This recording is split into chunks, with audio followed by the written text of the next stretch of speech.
So we got a Fortec. That's not a 3.0. Is it a 3.0, that one? 2.0. 2.0. Yeah, with a Castle 4600 kV in it. 4600 kV? Okay. And I'm driving a 7.5 turn brushless on my TT-02. And I just tried a lap and it was funny as hell. I cannot control this. Anyways, somebody say go. 1, 2, 3.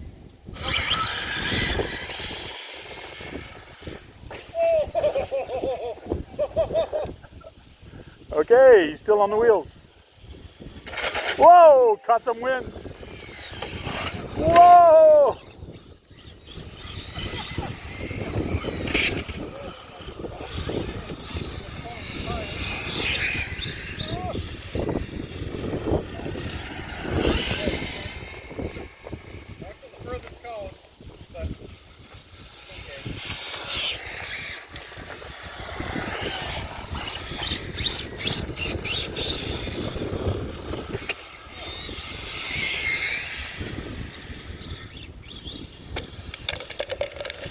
Can't go around the cone, might as well hit them.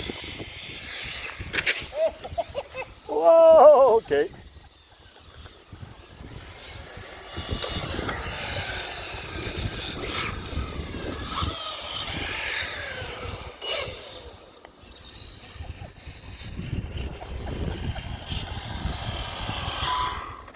There we go, Fortec win.